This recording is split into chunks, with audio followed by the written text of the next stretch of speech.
In this webinar series, we're going to learn how to use smart reports. Let's quickly begin.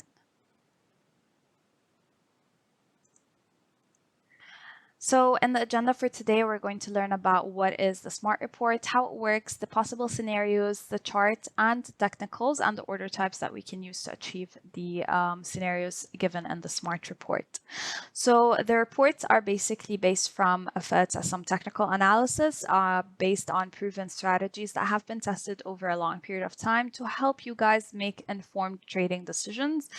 It does not make decisions based on traders, but rather assist in the decision-making process. And it's only 60 to 70% accuracy. It's not 100% accurate, obviously. So you need to keep in mind that when you are doing your risk management calculations. By presenting both preferred and alternative trend scenarios, smart reports cover all possible price movements of the tradable instrument and typical market conditions. So how it works, a weighted scenario is proposed for you, and the probability of achieving the scenario according to technical analysis may be 60% to 70%. If the first scenario fails, the probability of the second one is between 60% and 75%. The preferred scenario fails when the price reaches the alternative scenario condition level and is immediately activated and the forecast is cancelled in the preferred scenario. So you can actually have the preferred scenario being cancelled if you see that prices have changed. According to that, you base your decision. Now, the products available in the report are major currencies, precious metals, oil futures, and major indices. So this is a really targeted one of how it looks like. This is a gold for the gold chart.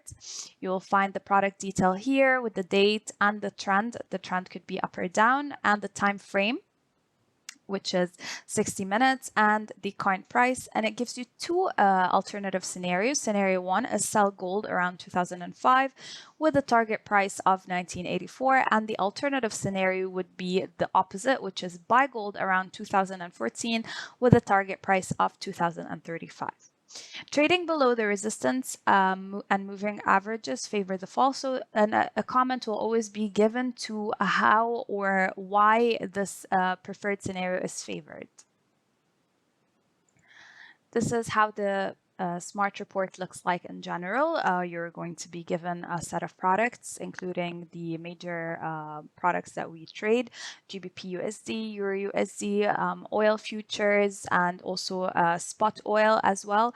And also major indices, including FTSE 100, the Dow Jones, and such.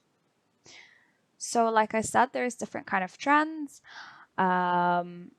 Here you're going to have the name of the product, the time frame, the current price, and this is really important because as the current prices change, then you will need to be going to the alternative scenario.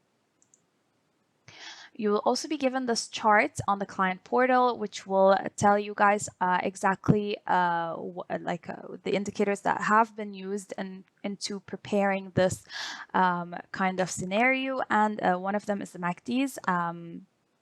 And it's really important and kind of visualizes you into why the direction is moving in such a case, and also the moving averages, which you can see here that this hourly gold chart, the trend is moving below the moving average, and so on. You can take better informed decisions. So the technical tools that we use in the report are the classic ones: the Fibonacci, the moving averages, the Aaron, and the MACDs. So for classical technical analysis, is also known as technical analysis. It's a methodology used for predicting the movement of prices in financial markets. Is based on the study of price action, including highs and lows, as well as price channels, support and resistance level, and the application of Fibonacci ratios. This approach is derived from a combination of arithmetic and statistical studies, which have been used for many years and analyze financial market trends and make informed investment decisions. So they're based on mathematical and statistical information, and they kind of guarantee you a way to read the chart. If you have a kind of difficulty trying to assess the price direction, obviously they don't tell you exactly where the price is going, but they do really help out into analyzing the direction of the market. So for the Fibonacci, It was not discovered for the use of study price movement, but it was discovered for the statistical and mathematical studies. It was tested to study financial markets and price movement, and gave excellent results to predict the extension of waves and wave interruptions during historical testing stages. Okay, so moving on from Fibonacci, we're going to the moving average, which is one of the most tools that is being used on any single chart. And they're commonly used tools in technical analysis that help identify price trends and potential trend changes. They work by calculating the average price of an asset or product over a specified time period and plotting the result on the chart. By analyzing the movement of the moving average line, traders can identify potential changes in the direction. Moving averages can also be used to identify support and resistance levels. When the product price is above its moving average, the moving average can act as a support level, while if an asset is below the moving average, the moving average can act as a resistance level. So it will also help you set your support and resistance levels if you are not really sure about where to place them. In addition to moving averages, other tools used in the TA is to identify trends and potential trend lines, chart patterns, technical indicators such as the relative strength index, which is my favorite, and the moving average convergence, divergence, the MACDs. So as for this indicator, it determines whether the price is moving in a channel or not, and it also indicates potential reversal points, which is really important, as you know that markets are constantly reversing trends, and it shows you how strong the trend is. It consists of the ascending line and the descending line, and the divergence indicates a channel in the favor of higher line between them, and their convergence indicates the possibility of a reversal. So there's two lines. The diversion one indicates a channel in favor of a higher line, and the conversion indicates the possibility of a reversal. So you need to keep in mind of these two lines, and in which direction is it going, in a strong direction or a weak direction. So for the MACDs as well, is one of the most common used indicators and is considered torque and oscillation with exponential moving averages. It's basically like momentum kind of indicators, and are used to calculate the convergence and divergence between these averages as well. And it's one of the most important indicators that combines both torque and trends together. So just to recap on the type of orders that we've previously talked about, just in case, and there's instant execution orders that we've previously talked about, like market orders used for spot trading at the current market price and includes opening or closing position at the same time you specifying at a current market price. And there's the pending execution orders divided into 7 types. The buy limit order, the sell limit order, a buy stop, and a sell stop, take profit, stop loss, and a trailing stop order. A lot of traders use stop loss because you can set a specific price at which the position is automatically closed, and obviously losses will be capped then. And a take profit is also to specify a specific price at which the position is automatically closed as well, and the profits that you've made are sufficient. So let's say the market changed direction, and you bought you bought gold at 2000, and then the market and you expected it to go to 2005, but the markets reversed and gold prices went to 1998. So you can place your stop loss at 1998 just in case. This is a possible scenario for gold to reverse. So just in case, you can place it also much lower than that, just in case there was high volatility. It could go back to like 1990 and then incline again back to levels of 2001 or 2002. Therefore, stop losses are important, but you should place them a little bit lower than the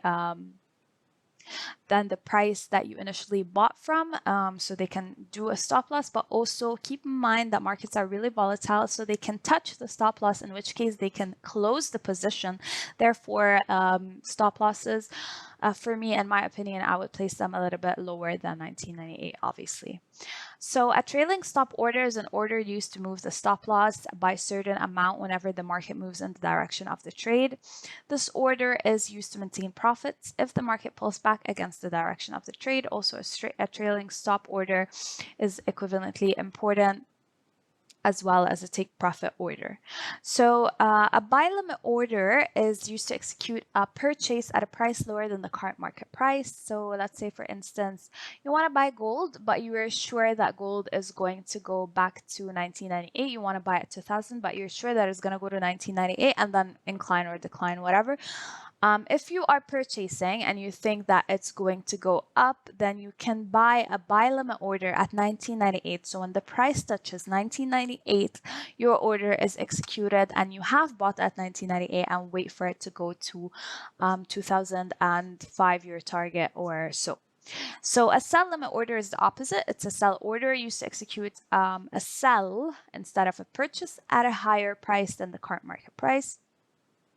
And a buy stop order is a buy order you place if you want to buy at a higher price than the current market price. And a sell stop is a sell order that you place if you want to sell at a lower price than the current market price. So just in case you don't want to buy at the specific market condition or the market price, then you do have the flexibility to do all these pending execution orders to get the best price possible.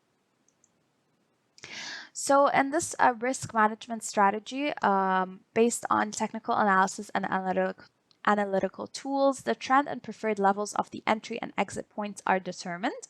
It is preferable to use pending orders on MT4, MT5 system, MetaTrader system, whatever of which you resort to for entry points, and use a take profit order for the target point. The entry point is used for the alternative scenario to determine a stop loss order, and the golden ratio of 1.618 is adopted to calculate the risk return ratio. So what does this mean? We use statistics, the golden ratio of 1.618 used to calculate the return versus a risk of 1. And again, what does this mean? This means that for every USD risked, we accept less than 1,618 in return. Often the return on risk was as high as 1, and the risk for return as 2. Thank you guys for listening to Smart Reports, as they are helpful to make more better informed trading decisions, and they also show you possible scenarios in case you already have a scenario in mind. You can also take a look at other possible scenarios, and that would make your journey and experience much easier. I will see you in the next webinar. Stay tuned.